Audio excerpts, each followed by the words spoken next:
श्रीगुरुभ्यो नमः हरिः ओम् आपादमौलिपर्यन्तं गुरूणाम् आकृतिं स्मरेत् तेन विघ्नाः प्रणश्यन्ति सिद्ध्यन्ति च मनोरथाः ಹರೇ ಶ್ರೀನಿವಾಸ. ಎಲ್ಲರಿಗೂ ಪವನ ವಿಜಯತೆ ಸಂವಾದ ಕಾರ್ಯಕ್ರಮಕ್ಕೆ ಸ್ವಾಗತ. ನೀವು ಹಿಂದಿನ ವಿಡಿಯೋಗಳನ್ನು ನೋಡಿ ನಿಮಗೂ ಇದರಲ್ಲಿ ಆಸಕ್ತಿ ಇದ್ದರೆ ಸಬ್ಸ್ಕ್ರೈಬ್ ಆಗಿ ಚಾನಲ್ಗೆ. ಹೊಸ ವಿಡಿಯೋಗಳ ಬಗ್ಗೆ ನೋಟಿಫಿಕೇಶನ್ ಬರುತ್ತೆ. ಹಾಗೆ ನಿಮ್ಮ ಬಂಧು ಮಿತ್ರರಿಗೂ ತಿಳಿಸಿ. ಮತ್ತು ನಿಮ್ಮ ಅನಿಸಿಕೆಗಳನ್ನು ಕಾಮೆಂಟ್ ಬಾಕ್ಸಲ್ಲಿ ನೀವು ಹಾಕ್ಬೋದು. ನಾವು ನಿಮ್ಮ ಪ್ರಶ್ನೆಗಳನ್ನ ತಗೊಂಡು ಅದಕ್ಕೆ ಮುಂದಿನ ಸಂಚಿಕೆಗಳಲ್ಲಿ ಆ ಚರ್ಚೆಯನ್ನು ಮಾಡೋದಕ್ಕೆ ಪ್ರಯತ್ನ ಪಡ್ತೀವಿ. ಆಮೇಲೆ ನಾವು ಹಿಂದಿನ ಸಂಚಿಕೆಯಲ್ಲಿ ನೋಡ್ತಾ ಇದ್ವಿ ಫೇಕ್ ಬಾಬಾಗಳು ಮತ್ತು ನಿಜವಾದ ಗುರುಗಳ ಲಕ್ಷಣಗಳು ಹೇಗಿರುತ್ತೆ, ಅವ್ರು ಏನು ವ್ಯತ್ಯಾಸ ಅಂತ ಗುರುಗಳು ತುಂಬ ಚೆನ್ನಾಗಿ ತಿಳಿಸ್ಕೊಡ್ತಾ ಇದ್ರು. ಅದೇ ಈಗ ಎಷ್ಟೋ ಜನ ಬಾಬಾಗಳು ಬಂದಿದ್ದಾರೆ. ಗುರುವಾರ ಬಂದರೆ ಸುಮಾರು ಜನ ಅಲ್ಲಿ ಓಡ್ ಹೋಗ್ತಾರೆ. ಸೊ ಅದರಿಂದ ಏನು ನಷ್ಟ ಆಗುತ್ತೆ, ನಮ್ಮ ಆಧ್ಯಾತ್ಮಿಕ ಜೀವನಕ್ಕೆ ಹೇಗೆ ನಷ್ಟ ಆಗುತ್ತೆ, ತಾತ್ಕಾಲಿಕವಾಗಿ ಏನೋ ಸುಖ ಸಿಗ್ತಿದೆ, ಏನೋ ಪಡ್ಕೊಂಡ್ವಿ ಅಂತ ಅನ್ನಿಸ್ಬೋದು. ಆದರೆ ಲಾಂಗ್ ಟರ್ಮ್ ನೋಡಕ್ಕೆ ಹೋದರೆ ಏನೇನು ಕಳ್ಕೊತೀವಿ ಅಂತ ತಿಳಿಸ್ಕೊಡ್ತಾ ಇದ್ರು ಗುರುಗಳು. ಮತ್ತು ಅದೇ ರೀತಿ ಪವಾಡಗಳೆಲ್ಲರೂ ಮಾಡ್ಬೋದು, ಒಂದಷ್ಟು ಸಿದ್ಧಿಗಳು ಮಾಡಿಕೊಂಡು ಮಾಡ್ಬೋದು. ಅದು ನಮ್ಮ ಗುರು ಪರಂಪರೆ ಎಲ್ಲ ನೋಡಿಕೊಂಡು ಗುರುಗಳನ್ನ ಫಾಲೋ ಮಾಡಬೇಕು. ನಮಸ್ಕಾರ ಗುರುಗಳೇ. ಹರೇ ಶ್ರೀನಿವಾಸ್. ಗುರುಗಳೇ, ನೀವು ಹೋದ ಸಂಚಿಕೆಯಲ್ಲಿ ಪವಾಡದ ಬಗ್ಗೆ ಮಾತಾಡ್ತಿದ್ರಿ. ಈಗ ಎಷ್ಟೋ ಬಾಬಾಗಳು ಏನೇನೋ ಪವಾಡ ತೋರಿಸಿ ಜನರನ್ನ ಹೇಗೆ ಸೆಳೀತಾರೆ ಅಂತ. ನಾವು ಮತ್ತೆ ನಮ್ಮ ಗುರುಗಳದ್ದು ಲಕ್ಷಣಗಳು ಹೇಗೆ ಅಂದರೆ ಗ್ರಂಥದಲ್ಲಿ ಅವ್ರ ಜ್ಞಾನದಲ್ಲಿ ಪವಾಡ ತೋರಿಸಿದ್ದಾರೆ ಅಂತ ಹೇಳ್ತಾ ಇದ್ರಿ. ಆದರೆ ಈ ಕೆಲವು ಸಂದರ್ಭಗಳಲ್ಲಿ ನಾವು ನೋಡ್ತೀವಲ್ಲ, ಎಷ್ಟೊಂದು ಯತಿಗಳು, ಈಗ ರಾಯರು, ವ್ಯಾಸರಾಜರು ಮತ್ತು ಎಷ್ಟೊಂದು ಜನ ಅವರು ಒಂದಷ್ಟು ಪವಾಡಗಳು ತೋರಿಸಿದಾರಲ್ಲ ಗುರುಗಳೇ, ಅದನ್ನ ಹೇಗೆ ಅರ್ಥ ಮಾಡ್ಕೋಬೇಕು? ಶ್ರೀ ಗುರುಭ್ಯೋ ನಮಃ. ವ್ಯಾಸಾಯ ಭವನಾಶಾಯ ಶ್ರೀಶಾಯ ಗುಣರಾಶಯೇ ಹೃದಯಾಯ ಶುದ್ಧ ವಿದ್ಯಾಯ ಮಧ್ವಾಯ ಚ ನಮೋ ನಮಃ. ಪ್ರಥಮೋ ನಮನ್ನಾಮ ದ್ವಿತೀಯೋ ಭೀಮೈವ ಚ ಪೂರ್ಣಪ್ರಜ್ಞಸ್ತುತಿಯಸ್ತು ಭಗವತ್ಕಾರ್ಯ ಸಾಧಕಃ. ಪೂಜ್ಯಾಯ ರಾಘವೇಂದ್ರಾಯ ಸತ್ಯಧರ್ಮರತಾಯ ಚ ಭಜತಾಂ ಕಲ್ಪವೃಕ್ಷಾಯ ನಮತಾಂ ಕಾಮಧೇನು. ಇದು ಪವಾಡ ಅಂದರೆ ಬೇರೆಯವ್ರು ಮಾಡೋದು ಸ್ವಾರ್ಥಪರರಾಗಿ, ಅಂದರೆ ಅವ್ರಿಗೆ ಏನೋ ಒಂದು ಮಾರ್ಕೆಟಲ್ಲಿ ಕ್ಯಾಪ್ಚರ್ ಮಾಡಬೇಕು, ಜನಕ್ಕೆಲ್ಲ ಕಣ್ಣಿಗೆ ಮಣ್ಣೆರ್ಚಬೇಕು ಅಂತ. ನಮ್ಮ ರಾಘವೇಂದ್ರ ಸ್ವಾಮಿಗಳು ಅವರೆಲ್ಲ ಅಂದರೆ ಮಧ್ವಮಧ್ದಲ್ಲಿ ನಾನು ಹೇಳ್ದಂಗೆ ತುಂಬ ಕಮ್ಮಿ. ಯಾಕಂದರೆ ಅವ್ರಿಗೆ ಪವಾಡ ಅಲ್ಲ, ಆದರೆ ಜನಸಾಮಾನ್ಯರಿಗೆ ಶಾಸ್ತ್ರದಲ್ಲಿ ಹೇಳ್ತಾ ಇರೋದೆಲ್ಲ ನಿಜವಾಗ್ಲೂ ಸತ್ಯನ, ಅದರಿಂದ ಕೆಲಸ ಆಗುತ್ತಾ, ಅದರೊಳಗಿದ್ದು ದೇವತೆಗಳು ಮತ್ತು ದೇವರು ಫಲ ಕೊಡ್ತಾರ ಅನ್ನೋದು ಸಂಶಯ ಬಂದಾಗ ಒಂದೊಂದು ಸತಿ ನಮಗೆ ಅವರು ಅರ್ಥ ಮಾಡಿಸೋಕ್ಕೆ ಆ ಥರ ಯೋಗ ಸಿದ್ಧಿಯನ್ನು ಬಳಸಿ ಅವರು ಅದನ್ನು ನಮಗೆ ಸ್ಪಷ್ಟಪಡಿಸ್ತಾರೆ. ಹೇಗೆ ಇವಾಗ ರಾಘವೇಂದ್ರ ಸ್ವಾಮಿಗಳಿಗೂ ಬೇರೆಯವ್ರಿಗೂ ಏನು ವ್ಯತ್ಯಾಸ ಅಂತ ಹೇಳಬೇಕಾದ್ರೆ, ಮಧ್ವಾಚಾರ್ಯರು ಸಂಚಾರ ಕಾಲದಲ್ಲಿ ಒಬ್ಬನು ರಾಜ ವೇದ ಪುರಾಣಗಳೆಲ್ಲ ಸುಳ್ಳು, ಆದರೆ ಏನು ಹೇಳ್ತಾ ಇದೆ ಅದೇನೂ ನಡೆಯಲ್ಲ ಅಂತ. ಇಲ್ಲ, ವೇದ ಸತ್ಯವೇ, ಆದರೆ ಅಧಿಕಾರಿ ಹೇಳಿದಾಗ ಅದಕ್ಕೆ ಫಲ ಸಿಗತ್ತೆ, ಅಧಿಕಾರ ಸಂಪಾದನೆ ಮಾಡಬೇಕು ಅಂತ ಹೇಳಿ. ಹಂಗಾರೆ ಯಾರು ಅಧಿಕಾರಿಗಳು ಅಂದರೆ ನಾನೇ ಅಂತ ಹೇಳಿದ್ರು. ತೋರಿಸಿ ಅಂತಂದರೆ ಒಂದು ಬೀಜನ ಇಟ್ಕೊಂಡು ವೇದ ಮಂತ್ರ ಹೇಳಿದಾಗ ಅದು ಅಲ್ಲೇ ಎಲ್ಲ ಅದು ಅಂಕುರಗೊಂಡು ಅದಕ್ಕೆಲ್ಲ ಹೂವು, ಇದು ಹಣ್ಣು ಎಲ್ಲ. ಅದೇ ಥರ ರಾಘವೇಂದ್ರ ಸ್ವಾಮಿಗಳಿಗೊಂದು ಸತಿ ಯಾರೋ ಅವ್ರ ಮಹಿಮೆ ಗೊತ್ತಾಗ್ದಿರ ಅವ್ರ ಗಂಧ ತೆಯ್ಯಕ್ಕೆ ಯಾರೋ ಒಬ್ಬನ ಚಿಕ್ಕ ಹುಡುಗ ಯಾರೋ ಅಂತ, ಅವರು ಯಾವತ್ತೂ ಈಗಿನ ಕಾಲದಲ್ಲಿ ಏನೂ ಬುದ್ಧಿ ಇಲ್ಲದೆ ಇರೋರು ಅವರು ತುಂಬ ದೊಡ್ಡದಾಗಿ ಪ್ರೊಜೆಕ್ಟ್ ಮಾಡ್ಕೋತಾರೆ. ಅಂದರೆ ಇವತ್ತೆಲ್ಲ ರಾಬರ್ಟ್ ಕಿಯೋಸಕಿ ಎಲ್ಲ ನಮ್ಮದು ಇವತ್ತು ಕಾರ್ಪೊರೇಟ್ ಟ್ರೈನಿಂಗ್ ಹೆಂಗಂದರೆ act big when you are small, act small when you are big ಅಂತ. ಕಲಿಯುಗದ ಧರ್ಮ ಇದು. ಏನೂ ಗೊತ್ತಿಲ್ಲದೆ ಇದ್ದಾಗ ದೊಡ್ಡದಾಗಿ ಪ್ರೊಜೆಕ್ಟ್ ಮಾಡ್ಕೊಂಡು ಜನ ಎಲ್ಲ ಮರ್ಯಾದೆ ಕೊಡೋಂಗೆ ಮಾಡಿ ದುಡ್ಡು ಸಂಪಾದನೆ ಮಾಡೋದು. ಫುಲ್ ದುಡ್ಡು ಬಂದ್ಬಿಟ್ಟ ಮೇಲೆ ನಾನು ಸಿಂಪಲ್ಲು ಅಂತ ಓಡಾಡೋದು ಇದಿರಲ್ಲ. ಅಂದರೆ ಆರ್ಜವ ಅಂತ ಶಾಸ್ತ್ರಜ್ಞಾನದಲ್ಲಿ ಹೇಳೋರು, ಅವ್ರು ಏನಿದ್ರೆ ಅದನ್ನೇ ಪ್ರೆಸೆಂಟ್ ಮಾಡ್ತಾರೆ. ಭಗವದ್ಗೀತೆಯಲ್ಲಿ ಆರ್ಜವ ಅಂತ ಒಂದು ಗುಣ ಬರುತ್ತೆ, ಅದು ಮುಂದೆ ಹೇಳ್ತೀನಿ, ಆರ್ಜವ ತೀರ್ಥ ಅಂತ.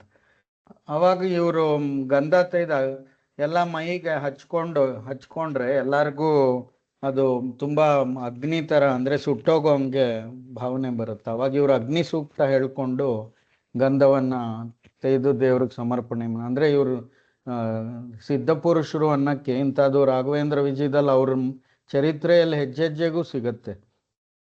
ಮತ್ತೆ ಅವರು ನಾವು ಕೊನೆ ಸತಿ ಅವರು ರಾಮದೇವ್ರು ಬಂದು ಸ್ವಲ್ಪ ಕಾಲ ವಿಶ್ರಾಂತಿ ಪಡೆದ ಜಾಗದಲ್ಲಿ ಬೃಂದಾವನ ಅಂತ ಮಾತಾಡಿದ್ವಲ್ಲ. ಅಂದರೆ ಇವ್ರದ್ದೆಲ್ಲ ಏನಂದರೆ ವೇದ ಪುರಾಣಗಳು, ಭಗವಂತ, ಹರಿವಾಯುಗಳು, ಅವ್ರ ಮಹಿಮೆಯನ್ನು ತೋರ್ಸೋಕ್ಕೆ ಇವ್ರ ಪವಾಡಗಳು ಇದೆಯೇ ಹೊರತು ಇವರು ಏನೋ ಒಂದು ಪ್ರಸಿದ್ಧಿಗೆ ಬರೋಕ್ಕೆ ಅಥವಾ ಜನಗಳನ್ನ ಎಲ್ಲ ಅವ್ರು ಗುಡ್ಡೆ ಹಾಕ್ಕೊಂಡು ಸಾವಿರಾರು ಕೋಟಿ ಸಂಪಾದನೆ ಮಾಡೋಕ್ಕೆ ಅದಕ್ಕಿಲ್ಲ. ಅದು ನಾವು ಸ್ವಲ್ಪ ಅವ್ರ ಜೀವನ ಚರಿತ್ರೆಯನ್ನೆಲ್ಲ ಅಂದರೆ ವಿದ್ಯೆ ಅವಿದ್ಯೆ ಎರಡೂ ಗೊತ್ತಿರಬೇಕು. ಹಾಗಾಗಿ ಇವಾಗ ಹರಿಕಥಾಮೃತ ಸಾರದಲ್ಲಿ ದೈತ್ಯ ತಾರತಮ್ಯ ಸಂಧಿನೂ ಇದೆ. ಪ್ರತಿಯೊಬ್ಬರದು ಎಲ್ಲರೂ ಓದಬೇಕು, ಅವ್ರೇನು ಮಾಡ್ತಾ ಇದ್ದಾರೆ ಇವ್ರೇನು ಅಂತ. ಅವಾಗ ಸ್ಪಷ್ಟ ಆಗತ್ತೆ ಇವ್ರು ಯಾಕೆ ಪವಾಡ ಮಾಡ್ತಾ ಇದ್ದಾರೆ, ಅವ್ರು ಯಾಕೆ ಅಂತ. ಇವ್ರು ನಮ್ಮಲ್ಲಿ ಜ್ಞಾನಭಕ್ತಿ ವೈರಾಗ್ಯ ಹೆಚ್ಚಕ್ಕೆ ಪವಾಡ ಮಾಡ್ತಾರೆ. ಇವಾಗ ಸಾಮಾನ್ಯವಾಗಿ ಅಯ್ಯೋ ಪುರಾಣ ಹೇಳ್ತಾ ಕೂತಿದ್ರೆ, ಪಾಠ ಹೇಳ್ತಾ ಇದ್ರೆ ಜೀವನ ನಡೆಯುತ್ತಾ ಅಂತಾರೆ.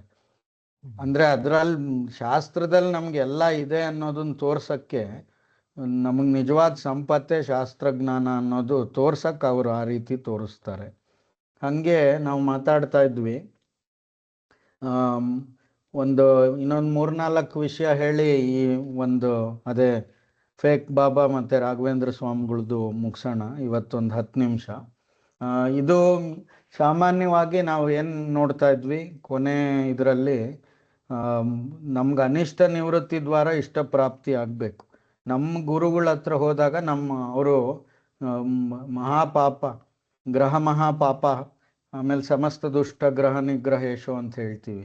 ಅವ್ರು ನಮ್ಮಲ್ಲಿರೋ ಕಷ್ಟಗಳನ್ನು ತಗೊಂಡು, ಇವಾಗ ಒಂದು ತಂದೆ ತಾಯಿಗಳು ಮಕ್ಕಳಲ್ಲಿರೋ ಕಷ್ಟನ ತಾವು ತಗೊಂಡು ಮಕ್ಳಿಗೆ ಒಳ್ಳೇದನ್ನು ಮಾಡ್ತಾರೆ. ಆದರೆ ಇವರು ನಮ್ಮ ಕಷ್ಟವನ್ನು ತಗೋತಾರೆ ಬೇರೆ ಗುರುಗಳೆಲ್ಲ. ಅದಕ್ಕೆ ಮಂದಭಾಗ್ಯರಿಗೆ ದೊರಕದಿವರ ಸೇವಾ ಅಂತ ಬರೋದು. ಯಾವತ್ತು ನಮಗೆ ದೇವ್ರ ಅನುಗ್ರಹ ಆಗಬೇಕಾದ್ರೆ ಜನ್ಮ ಜನ್ಮಾಂತರದ ಪುಣ್ಯ ರಾಶಿ ಸುಕೃತ ಅದೆಲ್ಲ ಪಕ್ವ ಆಗಿರಬೇಕು. ಇಲ್ಲದಿದ್ರೆ ರಾಘವೇಂದ್ರ ಸ್ವಾಮಿಗಳ ಮಠದ ಒಳಗೆ ಹೋಗೋಕ್ಕೆ ಬುದ್ಧಿ ಹುಟ್ಟಲ್ಲ. ರಾಘವೇಂದ್ರ ನಾಮಸ್ಮರಣೆನೇ ಬರಲ್ಲ ಬಾಯಲ್ಲಿ. ಅದು ನೋಡ್ಬೇಕು. ಆಮೇಲೆ ಯಾರಿಗೆ ಕೀರ್ತಿ ದುಡ್ಡು ಇದು ಸಂಪಾದನೆ ಮಾಡಬೇಕು ಅಂತಿರುತ್ತೆ, ರಜೋಗುಣ ತಮೋಗುಣ, ಅಂಥವರೆಲ್ಲ ಈ ಬೇರೆ ಫೇಕ್ ಬಾಬಾಗಳಿಗೆ ಅಂದರೆ ಯಾವ ಥರ ಒಳಗೆ ಅವ್ರ ಕರ್ಮಗಳಿರುತ್ತೋ ಅಥವಾ ಅವ್ರ ಚಿಂತನೆ ಇರುತ್ತೆ, ಇಂಟೆನ್ಷನ್ನು, ಅವ್ರು ಅಂಥ ಕಡೆ ಹೋಗ್ತಾ ಇರ್ತಾರೆ. ಯಾರಿಗೆ ನಾನು ನಿಜವಾಗ್ಲೂ ದೇವರ ಸೇವೆ ಮಾಡಬೇಕು, ಪ್ರಾಮಾಣಿಕರು ಇರ್ತಾರೆ, ಸಾತ್ವಿಕರು, ಅವರು ಮಾತ್ರ ರಾಘವೇಂದ್ರ ಸ್ವಾಮಿಗಳ ಹತ್ರ ಬರೋದು ಅಂತ. ಯಾಕಂದರೆ ಇವರು ಮೋಕ್ಷ ಮಾರ್ಗಕ್ಕೆ ಹೋಗ್ಬೇಕಾಗಿರುತ್ತಲ್ಲ, ಅಲ್ಲಿ ಯಾವುದೋ ಅವ್ರ ಪುರಾಣ ವೇದ ಏನೂ ಇಲ್ಲ. ಅಲ್ಲಿ ಅವ್ರು ಯಾವುದೋ ಒಂದು ಕ್ರಿಯಾ ಫೌಂಡೇಶನ್ ರಿಲ್ಯಾಕ್ಸೇಷನ್ ಅಂತ, ರಿಲ್ಯಾಕ್ಸ್ ಆಗಿ ವಾಟ್ ನೆಕ್ಸ್ಟು? ಇವ್ರ ಶಾಂತಿ ರಿಲ್ಯಾಕ್ಸ್ ಆಗಲಿ ಅಥವಾ ಎನರ್ಜೈಸ್ ಆಗಲಿ, ಬ್ಯಾಟ್ರಿ ರೀಚಾರ್ಜ್ ಆಗಲಿ, ಏನಾದರೂ ದೇವ್ರ ಸೇವೆಗೆ ಉಪಯೋಗ ಆದರೆ ಆ ರಿಲ್ಯಾಕ್ಸೇಷನ್ಗೆ ಒಂದು ಬೆಲೆ. ನನಗೆ ಡಿಸ್ಟ್ರೆಸ್ ಆಗ್ತೀನಿ, ಆ್ಯಂಗ್ಸೈಟಿ ರಿಮೂವಲ್ ಅಂತಂದರೆ ಅದಾದಮೇಲೆ ವಾಟ್ ನೆಕ್ಸ್ಟು? ಅದು ಬೇಕಲ್ವ.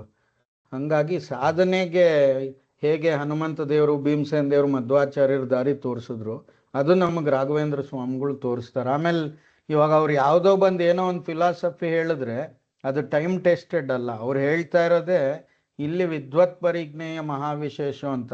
ಇವರು ನಾವು ಕೊನೆ ಎಪಿಸೋಡಲ್ಲಿ ನೋಡಿದ್ವಿ, ಇವರು ಎಲ್ಲ ವೇದಗಳು, ಪುರಾಣಗಳು, ಶ್ರುತಿ ಪ್ರಸ್ಥಾನ, ಖಂಡನಾತ್ರಯ, ಉಪನಿಷತ್ ಖಂಡಾರ್ಥಗಳಿಗೆ, ಪ್ರಕರಣ ಗ್ರಂಥಗಳಿಗೆ, ಇತಿಹಾಸ, ಪುರಾಣ ಎಲ್ಲದರಲ್ಲೂ ಎಲ್ಲ ಸಮಸ್ತ ಇದು ಎಲ್ಲ ವಿದ್ಯೆಗಳು ಸರ್ವವಿದ್ಯಾ ಪ್ರವೀಣೋನ್ಯ ಅಂದಂಗೆ ರಾಘವೇಂದ್ರ ಸ್ವಾಮಿಗಳು ಗ್ರಂಥಗಳು ಮತ್ತು ಅವ್ರ ಗುರು ಪರಂಪರೆ, ಅವರಾದ್ಮೇಲೆ ಅವ್ರ ಶಿಷ್ಯ ಪ್ರಶಿಷ್ಯರು ರಾಘವೇಂದ್ರ ಯತಿ ಪರಂಪರೆ ನೋಡಿದ್ರೆ ಸಾಕು, ಎಂತೆಂಥ ಜ್ಞಾನಿಗಳು ಬಂದಿದ್ದಾರೆ.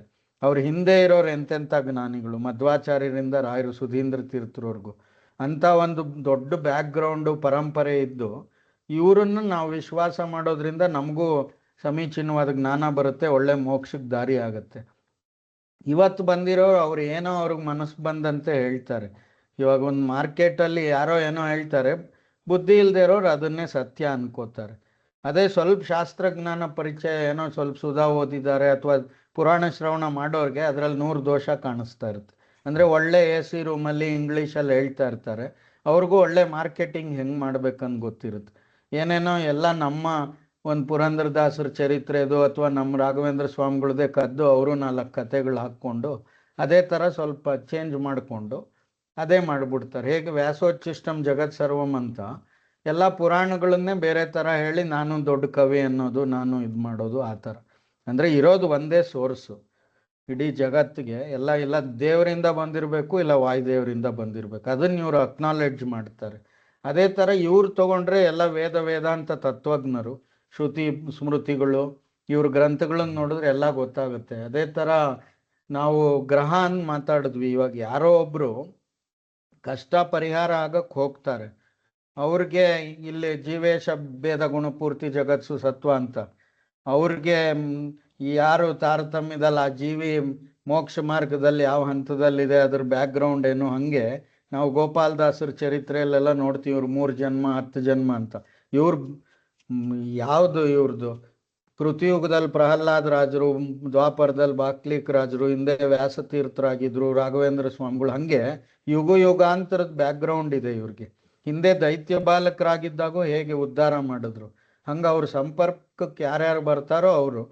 ಅದೇ ಥರ ಅದೇ ಬೇರೆಯವ್ರಿಗೆ ಇವಾಗ ಈ ಬೇರೆ ಯಾವುದಾದ್ರೂ ಗುರುಗಳು ಹೋದ್ರೆ ಅಲ್ಲಿ ಇವರು ರಾಘವೇಂದ್ರ ಸ್ವಾಮಿಗಳು ಅಥವಾ ಮಧ್ವಶಾಸ್ತ್ರದ ಗ್ರಂಥಗಳಲ್ಲಿ ನಮಗೆ ಕರ್ಮ ಸ್ವಭಾವಗಳು ಮತ್ತು ಅಲ್ಲಿ ದೇವತೆಗಳು, ವಿಷಯೇಂದ್ರಿಯಗಳು, ತದಭಿಮಾನಿಗಳು, ಅದಕ್ಕೆ ಅಭಿಮಾನಿ ದೇವತೆಗಳು ಅಂದರೆ ಇಂದ್ರಿಯಾಭಿಮಾನಿ ದೇವತೆಗಳು, ವಿಷಯ ಅಭಿಮಾನಿ ದೇವತೆಗಳು, ಮತ್ತು ಅಲ್ಲಿ ಮನಸ್ತತ್ವ 24 ತತ್ವ ಅಂತ ಏನು ಹೇಳ್ತೀವಿ, ಅದ್ರ ಮೇಲೆ ಅಹಂಕಾರ, ಬುದ್ಧಿ ತತ್ವ, ಪ್ರಾಣದೇವರು, ಮಹತ್ತತ್ವ, ಅದ್ರ ಮೇಲೆ ದೇವರು. ಇಷ್ಟೆಲ್ಲ ಯಾವ ಪ್ರಭಾವಗಳಿಂದ ಒಂದು ಜೀವಿ ಹೇಗೆ ಕರ್ಮ ಮಾಡುತ್ತೆ, ಈ ಕರ್ಮ ಗೊತ್ತಾಗ ಕರ್ಮಜಿ ದೇವತೆಗಳೇ ರಾಘವೇಂದ್ರ ಸ್ವಾಮಿಗಳು. ಅವರು ನಮಗೆ ಸರಿಯಾದ ದಿಕ್ಕಲ್ಲಿ ಕರ್ಕೊಂಡು ಹೋಗ್ತಾರೆ. ಇಲ್ಲಿ ಗ್ರಹಗಳೆಲ್ಲವೂ ಇವರಿಗೆ ಯಾರಿಗಾದ್ರೂ ಸಹಾಯ ಮಾಡಬೇಕಾದ್ರೆ ನೀನೇನು ಆಲೋಚನೆ ಮಾಡಬೇಡ, ನಾನು ಸಹಾಯ ಮಾಡ್ತೀನಿ ಅಂತ ಹೇಳ್ತಾರೆ. ಆದರೆ ಅವ್ರಿಗೇನೋ ಶನಿ ಕಾಟನೋ ರಾಹು ಕಾಟ ಇದ್ದರೆ ದೇವ್ರ ಸಂಕಲ್ಪನೇ ಅವಾಗ ಅವ್ರ ಉದ್ಧಾರ ಆಗಬಾರ್ದು, ಅವ್ರ ಕಷ್ಟ ಅನುಭವಿಸ್ಬೇಕು ಅಂತಿದ್ರೆ ಹೇಳಕ್ ನಾವು ಸಹಾಯ ಮಾಡ್ತೀವಿ ಅನ್ನಕ್ಕೆ ನಾವು ಅಷ್ಟು ಸಮರ್ಥ. ಆದರೆ ರಾಘವೇಂದ್ರ ಸ್ವಾಮಿಗಳ ವಿಚಾರದಲ್ಲಿ ಗ್ರಹ ಮಹಾ ಪಾಪಹ ಅಂತ ಹೇಳ್ತಾರೆ. ಸಮಸ್ತ ದುಷ್ಟ ಗ್ರಹ ನಿಗ್ರಹಿಸು. ಏನು ದೊಡ್ಡ ಭೂತ ಪ್ರೇತ ಪಿಶಾಚ, ಚಿಕ್ಕ ಪುಟ್ಟ ಭೂತಗಳು, ಬ್ರಹ್ಮರಾಕ್ಷಸ ಈ ಥರ ಇರುತ್ತೆ. ಇಂತಿಂಥ ಯೋಗ ಸಿದ್ಧಿ ಒಂದು ಸಾಮಾನ್ಯ ಚಿಕ್ಕ ಪುಟ್ಟ ಕ್ಷುದ್ರ ಶಕ್ತಿಗಳು ಒಳ್ಳೆ ಜಪ ತಪ ಮಾಡ್ಕೊಂಡು ಅನುಷ್ಠಾನ ದಿನ ದೇವ್ರ ಪೂಜೆ ಚಾತುರ್ಮಾಸ ಮಾಡೋ ಬ್ರಾಹ್ಮಣರೇ ಪರಿಹಾರ ಮಾಡ್ಬೋದು. ದೊಡ್ಡ ಬ್ರಹ್ಮರಾಕ್ಷಸ ಆ ಥರ ಇದ್ರೆ ಅಪರೋಕ್ಷ ಜ್ಞಾನಿಗಳೇ ಆಗ್ಬೇಕು ಅದಕ್ಕೆ. ಹಂಗೆ ರಾಘವೇಂದ್ರ ಸ್ವಾಮಿಗಳು ಈ ಎಲ್ಲ ಭೂತ ಪ್ರೇತ ಪಿಶಾಚಿಗಳಾಗ್ಬೋದು, ಎಂಥ ಗ್ರಹ ಬಾಧೆಗಳಾಗ್ಬೋದು, ಅವರು ಇವಾಗ ನಮ್ಗೇನೋ ಒಂದು ಕೆಟ್ಟದ್ದಾಗಬೇಕಾಗಿರುತ್ತೆ ಇವತ್ತು ಗ್ರಹಚಾರದಿಂದ, ಅದು ಏನೋ ಒಂದು ಶನಿಕಾಟದಿಂದ ಇವತ್ತು ಬಿದ್ದು ಕಾಲು ಮುರ್ಕೊಳ್ಳೋದು, ಅಲ್ಲಿ ಯಾವುದೋ ಒಂದು ಅಡ್ಡ ಕಾಲು ಅಥವಾ ಸ್ಲಿಪ್ ಆಗಿ ವೆಹಿಕಲಲ್ಲಿ ಹೋಗುವಾಗ ಅವತ್ತು ಆ ಚಕ್ರ ಮತ್ತೆ ಅಲ್ಲೊಂದು ಕಲ್ಲು ಬಿದ್ದಿತ್ತಲ್ಲ, ಅದೇ ಶನಿ ಅಥವಾ ರಾಹು. ಆ ಗ್ರಹಗಳು ಆ ರೂಪದಲ್ಲಿ ಬರುತ್ತೆ, ಇಲ್ಲ ಜಡ ಇಲ್ಲ ಚೇತನ, ಯಾರೋ ಬಂದು ಡಿಕ್ಕಿ ಹೊಡೆದ್ರೆ ಆ ಶನಿನೇ ಅವ್ರ ರೂಪದಲ್ಲಿ ಬಂದಿದ್ದ ಅಂತ. ಹಂಗೆ ಸಹಾಯ ಆಗ್ಬೇಕಾದ್ರೂ ಯಾರೋ ಗ್ರಹಗಳೇ ಬಂದು ಆ ಮೂಲಕ ಮಾಡ್ತಾರೆ, ಅವ್ರು ಡೈರೆಕ್ಟ್ ಬರಲ್ಲ. ಆದ್ರೆ ಅದಕ್ಕಿಂತ ಒಬ್ರು ಅದನ್ನ ನಿಗ್ರಹ ಮಾಡಿ ಅದಕ್ಕೆ ಆಪೋಸಿಟ್ ಮಾಡ್ಬೇಕಲ್ವ. ಅಂದ್ರೆ ಜಗತ್ತಲ್ಲಿರೋರೆಲ್ಲ ಇವತ್ತು ಯಾರೋ ಒಬ್ರು ನಮಗೆ ಒಂದು ಶನಿಕಾಟದಿಂದ ನಮ್ಗೇನೋ ನೋವು ಆಗ್ಬೇಕು, ಯಾರೋ ಒಬ್ರು ಬಂದು ಜಗಳ ಆಡಿ ಚುಚ್ತಾರೆ ನಮ್ಗೆ ಅಥವಾ ಹೊಡಿತಾರೆ. ಸೊ ಆ ಗ್ರಹಗಳು ಈ ಎಲ್ಲ ನಮ್ಮ ಸುತ್ತಮುತ್ತಲು ಇರೋ ಎಲ್ಲ ಪದಾರ್ಥಗಳು ಇರ್ಬೋದು, ಮನುಷ್ಯರಾಗ್ಬೋದು, ಅವರೆಲ್ಲ ಗ್ರಹಗಳಿಗೆ ಸಹಾಯ ಮಾಡ್ತಾ ಇದ್ದಾರೆ. ಯಾಕಂದ್ರೆ ಆ ಗ್ರಹಗಳು ನಮ್ಗೇನು ಫಲವನ್ನ ಆ ಕಾಲಕ್ಕೆ ಉಣಿಸ್ಬೇಕು ಆ ರೀತಿ ಸಹಾಯ ಮಾಡ್ತಾ ಹೋಗ್ತಾ ಇರ್ತಾರೆ. ಹಂಗಾಗಿ ಗ್ರಹಚಾರ ಏನಿದೆಯೋ ಅದೇ ನಡ್ಕೊಂಡು ಹೋಗ್ತಾ ಇರುತ್ತೆ. ಆದ್ರೆ ಆ ಗ್ರಹಚಾರಕ್ಕೆ ಉಲ್ಟಾ ಅದನ್ನ ತಪ್ಪಿಸ್ಕೋಬೇಕಾದ್ರೆ ನಮ್ಗೆ ಎಂಥವ್ರು ಸಿಗ್ಬೇಕಂದ್ರೆ ಆ ಗ್ರಹಗಳಕ್ಕಿಂತ ಮೇಲಿರ್ಬೇಕು. ಅವಾಗ ಇವ್ರು ಆ ಗ್ರಹ ಹೇಳ್ದಂಗೆ ಕೇಳಲ್ಲ, ಗ್ರಹಗಳೇ ಇವ್ರು ಹೇಳ್ದಂಗೆ ಕೇಳುತ್ತೆ. ಅದಕ್ಕೆ ಗ್ರಹಗಳೆಲ್ಲವೂ ಇವರಿಗೆ ಸಹಾಯ ಮಾಡುತ್ತಾ. ಅದೇ ನಾವು ಪಕ್ಕದ ಮನೆಯಲ್ಲಿರೋರ್ಗು ಹೋಗಿ ಸಹಾಯ ಕೇಳಿದ್ರೆ ಅವ್ರು ಗ್ರಹಗಳಿಗೆ ಸಹಾಯ ಮಾಡೋರೇ ಆಗ್ಲಿ, ಗ್ರಹಗಳು ಅವ್ರಿಗೆ ಸಹಾಯ ಮಾಡಲ್ಲ. ಹಂಗಾಗಿ ನಮ್ಗೇನು ಸಹಾಯ ಸಿಕ್ಕಲ್ಲ. ಹಾಗಾಗಿ ರಾಘವೇಂದ್ರ ಸ್ವಾಮಿಗಳು, ವಿಜಯದಾಸರು ಇಂಥ ಗುರುಗಳನ್ನ ನಾವು ಆಶ್ರಯಿಸೋದ್ರಿಂದ ಅವ್ರಿಗೆ ಶರಣಾಗತರಾದ್ರೆ, ಅವ್ರ ಪಾದಕ್ಕೆ ಬಿದ್ದರೆ ಅವಾಗ ಗ್ರಹಚಾರಕ್ಕೂ ಕೂಡ ಅವರು ನಮಗೆ ಎಲ್ಲ ಗ್ರಹಗಳ ಬಾಧೆಯನ್ನು ಪರಿಹಾರ ಮಾಡಿ, ಆಮೇಲೆ ನಮಗೆ ಯಾವಾಗ ನಮಗೆ ಏನಾದರೂ ಕಷ್ಟಗಳು ಪರಿಹಾರ ಆದರೆ ಅವಾಗ ನಮಗೆ ಭಗವಂತನ ಮೇಲೆ ಇನ್ನೂ ಹೆಚ್ಚು ಶ್ರದ್ಧೆ ಭಕ್ತಿ ಹುಟ್ಟುತ್ತೆ. ಯಾವಾಗ ಇವಾಗ ಧನ ಕಾಮಸ್ಯ ಧನದಂ ಪುತ್ರ ಕಾಮಸ್ಯ ಪುತ್ರದಂ, ಮೊದಲು ಯಾವಾಗೂ ಸ್ವಲ್ಪ ದುಡ್ಡು ಕೊಡೋದು ಅಥವಾ ಕಷ್ಟ ಪರಿಹಾರ ಮಾಡೋದು ಮಾಡಿದಾಗ ಶಾಸ್ತ್ರದಲ್ಲಿ ವಿಶ್ವಾಸ ಹುಟ್ಟುತ್ತೆ. ಹೌದು, ಬೃಂದಾವನದೊಳಗೆ ಗುರುಗಳಿದ್ದಾರೆ, ಅವ್ರಿಗೆ ನಾವು ಹೇಳೋ ಮಾತು ಕೇಳಿಸ್ತಾ ಇದೆ ಅಂತ.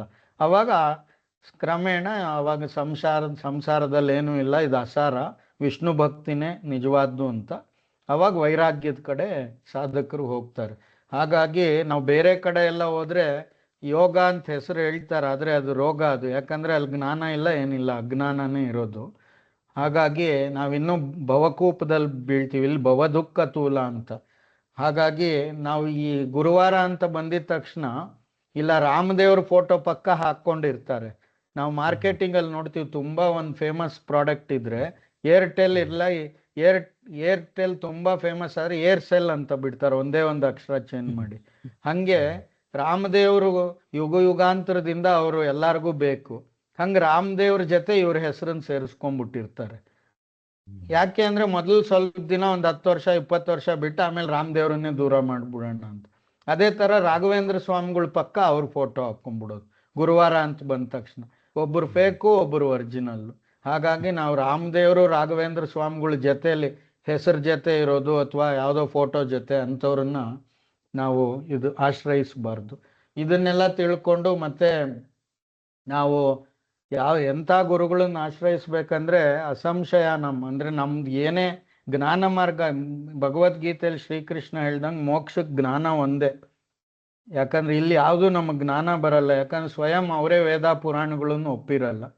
ಇವರು ವೇದ ಪುರಾಣಗಳು, ಇತಿಹಾಸ ಮತ್ತೆ ಉಪನಿಷತ್ತುಗಳು, ಗುರು ಪರಂಪರೆ ಇದೆಲ್ಲ ನೋಡ್ಕೊಂಡು ಹೋದ್ರೆ ನಮಗೆ ರಾಘವೇಂದ್ರ ಸ್ವಾಮಿಗಳೇ ಸರಿಯಾದ್ದು. ಈಗೀಗ ಮ್ಯಾನಿಫೆಸ್ಟೇಷನ್ ಟೆಕ್ನಿಕ್ ಅನ್ನು ಬರ್ತಾ ಇದೆ. ನಾವು ರಾಘವೇಂದ್ರ ಸ್ತೋತ್ರ ನೋಡಿದ್ರೆ ಎಪ್ಪಿಬೇ ಜಲಮೇತೇನ ಸ್ತೋತ್ರೇಣ, ಇವಾಗ ನೀವು ಲೋಟ ಇಟ್ಕೊಂಡು ಜಗಳ ಆಡಿ ಅದೇ ನೀರು ಕುಡಿಬೇಡಿ, ಅದಕ್ಕೆ ಮೆಮೊರಿ ಇದೆ, ನಿಮಗೂ ನೆಗೆಟಿವ್ ಎನರ್ಜಿ ಅಂತಾರೆ.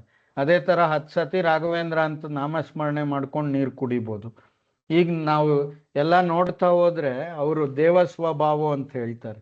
ಬೇರೆ ಗುರುಗಳೆಲ್ಲ ಮನುಷ್ಯರು, ಅವರು ನಮ್ಮ ಥರ ಊಟ ಮಾಡ್ತಾರೆ, ಅವ್ರಿಗೂ ರೋಗ ಬರುತ್ತೆ. ಇಲ್ಲಿ ದೇವಾಲಿ ಸೇವಿತ ಪರಾಂಗರಿ ಪಯೋಜಲಗ್ನ ಅಂದ್ರೆ ಬೇರೆ ಹೇಗೆ ದೇವಗಂಗೆ ಬರ್ತಾ ಇದೆಯೋ ಅವ್ರ ವಾಣಿ ಆಗಿರ್ಬೋದು ಅಥವಾ ಅವ್ರ ಸ್ವಭಾವ ಕೂಡ ದೇವ ಸ್ವಭಾವ. ದೇವರು ಹೇಗೆ ರಾಮದೇವರು ಅವ್ರ ಪ್ರಜೆಗಳನ್ನ ಸಂರಕ್ಷಣೆ ಮಾಡ್ತಾ ಇದ್ರು ಅಷ್ಟು ಪ್ರೀತಿಯಿಂದ ರಾಘವೇಂದ್ರ ಸ್ವಾಮಿಗಳು ಕೂಡ ಅಷ್ಟು ಪ್ರೀತಿಯಿಂದ ನಮ್ಗೆ ಎಲ್ಲ ನೋಡ್ಕೋತಾರೆ ಅಂತ ವಾತ್ಸಲ್ಯ ದಯಾ ಇದು. ಹೀಗೆ ಆಮೇಲೆ ಆ ಗುರುಗಳು ಅಂದಾಗ 13 ತೀರ್ಥ ಬರುತ್ತೆ. ಅಂದ್ರೆ ಮಾನಸ ತೀರ್ಥ ಅಂತ, ಸತ್ಯ ತೀರ್ಥ, ಅವರಲ್ಲಿ ಶೀಲ ಇದೆ, ಕ್ಷಮಾ ತೀರ್ಥ, ಇಂದ್ರಿಯ ನಿಗ್ರಹ ತೀರ್ಥ, ಈ ಗುಣಗಳನ್ನು ನಾವು ನೋಡ್ಬೇಕು. ಸರ್ವಭೂತ ದಯಾ ತೀರ್ಥ, ಆರ್ಜವ ತೀರ್ಥ, ಅಂದ್ರೆ ಒಳಗೊಂದು ಹೊರಗೊಂದು ಇರಲ್ಲ. ನಾವು ಮೊನ್ನೆ ಮಾತಾಡ್ತಾ ಇದ್ವಲ್ಲ ಎಲ್ಲಾ ದೇವರ ಗಂಡ ಇವಚಿಲ್ ಕೊನೆ ವಿಡಿಯೋಲ್ಲಿ ಇವರು ವಾಯುದೇವರಿಂದ ಅನುಗ್ರಹ ಪಡ್ಕೊಂಡು ಅದನ್ನೇ ಜಗತ್ತಿಗೂ ಹೇಳಿದ್ರು. ಅಂದ್ರೆ ಇವ್ರು ಯಾವ್ದೋ ಶುದ್ರ ಆರಾಧನೆ ಮಾಡಿ ಅದರಿಂದ ಮಾಡಿ ನಾನು ಯಾರಿಂದ ಕಲ್ತಿಲ್ಲ ಅಂತ ಸುಳ್ಳು ಹೇಳೋದು ಅದೆಲ್ಲ ಇರಲ್ಲ. ಅದು ಆರ್ಜವ ಗುಣ. ದಾನ ತೀರ್ಥ, ಅಪೇಕ್ಷಿತ ಪ್ರದಾತನ್ಯೋ ರಾಘವೇಂದ್ರನ ವಿದ್ಯತೆ. ಧಮ ತೀರ್ಥ, ಸಂತೋಷ ತೀರ್ಥ, ಸುಖಧೈರ್ಯ ಶಾಲಿ ಅಂತ ಬರುತ್ತೆ. ಯಾಕೆ ನಾವು ರಾಘವೇಂದ್ರ ಸ್ವಾಮಿಗಳ ಹತ್ರ ಹೋದಾಗ ಎಲ್ಲ ಕಷ್ಟ ಪರಿಹಾರ ಸಂತೋಷ ಪಡ್ತಾರಂದ್ರೆ ಭಕ್ತರು ಸ್ವಯಂ ಇವರು ಸದಾ ಸಂತೋಷವಾಗಿರ್ತಾರೆ. ವಿಷ್ಣು ಭಕ್ತರು ಮೊದಲನೇ ಲಕ್ಷಣವೇ ಸಂತೋಷ. ಅದಕ್ಕೆ ಇಂದಿನ ದಿನವೇ ಶುಭ ದಿನವು, ಇಂದಿನ ವಾರ ಶುಭವಾರ ಅಂತ. ಈಗೆಲ್ಲ ಏನೇನೋ ಮ್ಯಾನಿಫೆಸ್ಟೇಷನ್ ಟೆಕ್ನಿಕ್ಕು, ಪಾಸಿಟಿವ್ ಎನರ್ಜಿಯನ್ನು ಮಾತಾಡ್ತಾ ಇದ್ದಾರೆ. ಪುರಂದರದಾಸರು ಅದು ಯಾವತ್ತೋ ಹೇಳಿದ್ದಾರೆ. ಅದಕ್ಕೆ ಸುಖಧೈರ್ಯ ಶಾಲೆ ಅಂತ ಹೇಳ್ತಾರೆ. ರಾಘವೇಂದ್ರ ಸ್ವಾಮಿಗಳು ಪೂರ್ವಾಶ್ರಮದ ನೋಡಿದ್ರೆ ನಾವು ಒಂದು ಪಕ್ಷದಲ್ಲಿ 1-2 ಊಟ, ಎಲ್ಲ ಬಟ್ಟೆ ಕೂಡ ಎಲ್ಲ ಭಿನ್ನ ಪಾತ್ರೆ, ಚಿನ್ನ ವಸ್ತ್ರ ಅಂತೆಲ್ಲ ನಾವು ನೋಡ್ತೀವಿ. ಅವರಾದರೂ ಕೂಡ ಸುಖವಾಗಿರ್ತಾರೆ, ಧೈರ್ಯವಾಗಿರ್ತಾರೆ. ಯಾವಾಗ ಮನುಷ್ಯಂಗೆ ಭಯ ಆಗುತ್ತೆ ಅಥವಾ ದುಃಖ ಆಗುತ್ತೆ ಅವ್ರ ಡಿಸಿಷನ್ ಮೇಕಿಂಗ್ ಅಂದ್ರೆ ಲಾಜಿಕಲ್ ಥಿಂಕಿಂಗ್ ಹೊಟ್ಟೋಗುತ್ತೆ ಅವ್ರಿಗೆ. ಇವ್ರು ಯಾವತ್ತೂ ಸ್ಟೆಬಿಲಿಟಿ ಅಂದ್ರೆ ಅವ್ರ ಸ್ಥಿತಪ್ರಜ್ಞ ಅಂತ ಭಗವದ್ಗೀತೆಯಲ್ಲಿ ಏನು ಹೇಳ್ತಾರೆ, ಹಂಗೆ ರಾಘವೇಂದ್ರ ಸ್ವಾಮಿಗಳು ಸೇವೆ ಮಾಡೋರ್ಗೂ ಕೂಡ ಆ ಸ್ಥಿತಪ್ರಜ್ಞ ಬುದ್ಧಿ ಯಥಾಶಕ್ತಿ ಯಥಾಯೋಗ್ಯ ಬರುತ್ತೆ. ಅದೇ ಥರ ಬ್ರಹ್ಮಚರ್ಯ ತೀರ್ಥ, ಪ್ರಿಯವಾದಿನಿ ತೀರ್ಥ, ಜ್ಞಾನ ತೀರ್ಥ, ಧೃತಿ ತೀರ್ಥ. ಧೃತಿ ಅಂದ್ರೆ ಅಸದೃಶ ಧೈರ್ಯಶಾಲಿಗಳು. ಇವಾಗ ಹೇಳಿದ್ವಲ್ಲ, ಎಂಥ ಪರಿಸ್ಥಿತಿ ಬಂದರೂ ಒಂದೇ ಥರ ಇರ್ತಾರೆ, ಅವ್ರು ಧೃತಿಗೆಡಲ್ಲ. ತಪೋತೀರ್ಥ. ಈ ಗುಣಗಳನ್ನ ನಾವು ಇವತ್ತು ಬಾಬಾಗಳಲ್ಲಿ ನೋಡಿದ್ರೆ ಒಂದು ಗುಣನೂ ಸಿಕ್ಕಲ್ಲ. ಹಂಗೆ ನಾವು ಅವ್ರ ಮೃತ್ತಿಕೆ ಮಹಿಮೆ, ಅವರ ಹಸ್ತೋದಕದ ಮಹಿಮೆ, ಬೃಂದಾವನದ ಮಹಿಮೆ, ಅವ್ರ ಗ್ರಂಥಗಳು, ಅವ್ರ ಚರಿತ್ರೆ, ರಾಘವೇಂದ್ರ ವಿಜಯ ಮತ್ತೆ ಅದನ್ನೆಲ್ಲ ನಾವು ನೋಡ್ತಾ ಬಂದ್ರೆ ಅವಾಗ ನಮ್ಮ ಗುರುಗಳು, ನಿಜವಾದ ಗುರುಗಳು ಏನು ಅಂತ ನಮಗೆ ಆಯುಷ್ಯ ಕಮ್ಮಿ, ಯೋಗ್ಯತೆ ಕಮ್ಮಿ. ಹಾಗಾಗಿ ನೂರಾರು ಅಪರೋಕ್ಷ ಜ್ಞಾನಿಗಳಿದ್ದಾರೆ.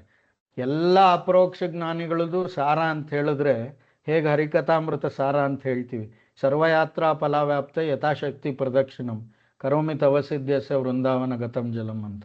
ಹಾಗೆ ಜಗತ್ತಲ್ಲಿರೋ ಎಲ್ಲ ಜ್ಞಾನಿಗಳು ಒಂದು ಕಡೆ ನೋಡಬೇಕಾದ್ರೆ, ಎಲ್ಲ ಮಹಿಮೆ ಒಂದು ಕಡೆ ನೋಡಬೇಕಾದ್ರೆ, ಎಲ್ಲ ಗ್ರಂಥಗಳನ್ನು ಒಂದು ಕಡೆ ನೋಡಬೇಕಾದ್ರೆ ನಮಗೆ ಇಂಗ್ಲೀಷಲ್ಲಿ ಒನ್ ಸ್ಟಾಪ್ ಸೊಲ್ಯೂಷನ್ ಅಂತ ಹೇಳ್ತಾರಲ್ಲ, ಹಂಗೆ ರಾಘವೇಂದ್ರ ಸ್ವಾಮಿಗಳನ್ನ ಹೇಗೆ ಹರಿಕಥಾಮೃತ ಸಾರದಲ್ಲಿ ಕೈವಲ್ಯದಾಯಕ ನಾರಸಿಂಹನೇ ನಮಿಪೆ ಕರುಣಿಪುದೆಮೆಗೆ ಮಂಗಳವ ಅಂತಾರಲ್ಲ, ಹಂಗೆ ನರಸಿಂಹದೇವ್ರ ಪಕ್ಕ ನಿಂತಿರೋದು ಪ್ರಹ್ಲಾದ ರಾಜರು.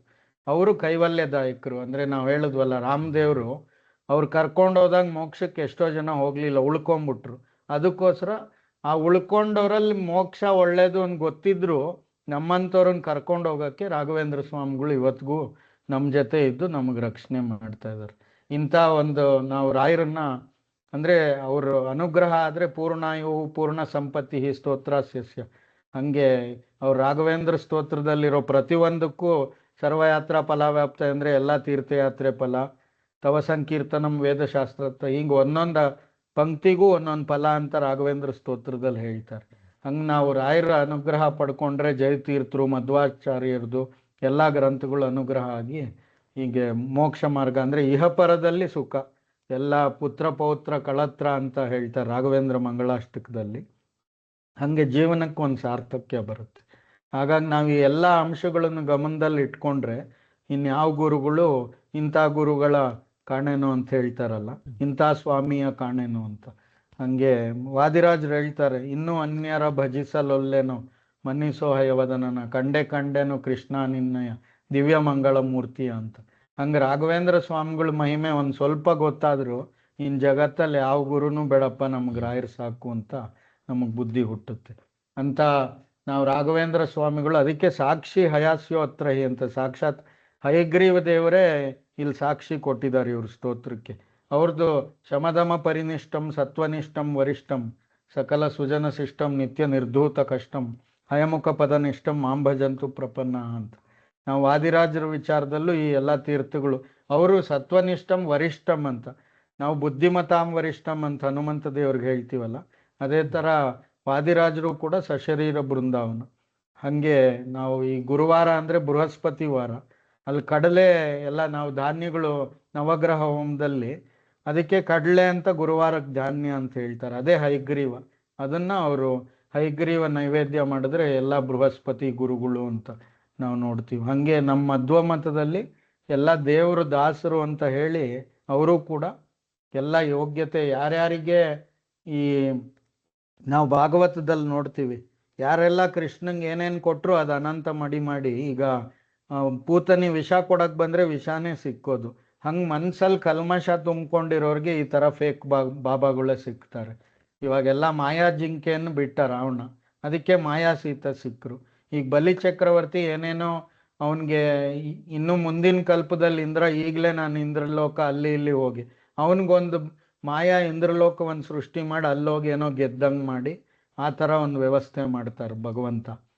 ಆ ಥರ ಇವ್ರ ಮನ್ಸಲ್ಲಿ ನಾನು ದುಡ್ಡು ಬೇಕು, ಕೀರ್ತಿ ಬೇಕು, ಅಥವಾ ಏನೋ ಐಷಾರಾಮಿ ಭೋಗ ಬೇಕು ಅಂದಾಗ ಅಂಥ ತಾಮಸಿಕ ಗುರುಗಳನ್ನೇ ಕೊಡ್ತಾರೆ. ನಮಗೆ ಮೋಕ್ಷ ಮಾರ್ಗ ಬೇಕು, ನನಗೆ ಈಗಲೇ ಬೇಡ, ಎಷ್ಟು ಯೋಗ್ಯತೆ ಇದ್ದರೆ ಅಷ್ಟು ಜ್ಞಾನ ಭಕ್ತಿ ವೈರಾಗ್ಯ ಹಂಗೆ ಬೇಕು ಅಂತ ಯಾರಿಗೆ ಅಪೇಕ್ಷೆ ಇರುತ್ತೆ ಮುಮುಕ್ಷುಗಳು, ಅಂಥ ಪ್ರಾಮಾಣಿಕ ಸಾತ್ವಿಕ ಭಕ್ತರಿಗೆ ರಾಘವೇಂದ್ರ ಸ್ವಾಮಿಗಳು. ಅದಕ್ಕೆ ಮಂದಭಾಗ್ಯರಿಗೆ ದೊರಕದಿವರ ಸೇವಾ ಅಂತ. ಯಾಕಂದ್ರೆ ರಾಮದೇವ್ರ ಪಾದದರ್ಶನ ಮಧ್ವಾಚಾರ್ಯರು ಸಿಕ್ಕಬೇಕಾದ್ರೆ ಅವ್ರಿಗೆ ಒಳ್ಳೆ ನಿಜವಾಗ್ಲೂ ಭಾಗ್ಯಶಾಲಿಗಳೇ ಆಗಿರ್ಬೇಕು. ಅಂಥವ್ರಿಗೆ ರಾಘವೇಂದ್ರ ಸ್ವಾಮಿಗಳು ಸಿಗ್ತಾರೆ ಅಂತ ತಿಳ್ಕೊಬೇಕು. ಗುರುಗಳೇ, ಇನ್ನೂ ತುಂಬಾ ಸ್ಪಷ್ಟವಾಗಿ ತಿಳಿಸ್ಕೊಟ್ರಿ. ಏನೇನ್ ಲಕ್ಷಣಗಳು, ಎಲ್ಲ ತೀರ್ಥಗಳ ಬಗ್ಗೆ ಹೇಳಿದ್ರಿ. ಮತ್ತೆ ಬಾಬಾ ಬೇರೆ ಇತರೆ ಇವ್ರನ್ನೆಲ್ಲ ಫೇಕ್ ಬಾಬಾಗಳನ್ನ ಹಿಡಿದ್ರೆ ಹೆಂಗೆ ಸಂಸಾರ ಕೂಪದಲ್ಲೇ ಇನ್ನೂ ಮುಳುಗ್ತಾ ಇರ್ತೀವಿ ಅಂತ. ಮತ್ತೆ ಮೋಕ್ಷ ಮಾರ್ಗಕ್ಕೆ ನಿಜವಾದ ಗುರುಗಳು ರಾಯರು ಮತ್ತೆ ನಮ್ಮ ಗುರು ಪರಂಪರೆಯಲ್ಲಿ ಬಂದಿರೋರು ಅಂತ. ತುಂಬ ಚೆನ್ನಾಗಿತ್ತು ಗುರುಗಳೇ. ಮತ್ತು ವೀಕ್ಷಕರಿಗೆ ಇದೇ ರೀತಿ ನಿಮಗೆ ಇನ್ನೂ ಬೇರೆ ಪ್ರಶ್ನೆಗಳಿದ್ದರೆ ನೀವು ಕಾಮೆಂಟ್ಸಲ್ಲಿ ತಿಳಿಸಿ. ಮತ್ತು ನೀವು ಈ ವಿಡಿಯೋನ ಬೇರೆಯವ್ರಿಗೂ ಕಳಿಸಿ, ಬೇರೆಯವ್ರ ಹತ್ರನೂ ಶೇರ್ ಮಾಡಿ. ಯಾರ್ಯಾರಿಗೆ ಆಸಕ್ತಿ ಇದೆಯೋ ಅವರೆಲ್ಲ ನೋಡೋ ಹಂಗಾಗಲಿ. ಧನ್ಯವಾದಗಳು. ನಮಸ್ಕಾರ ಗುರುಗಳೇ, ಧನ್ಯವಾದಗಳು. ಶ್ರೀ ಕೃಷ್ಣಾರ್ಪಣಮಸ್ತು.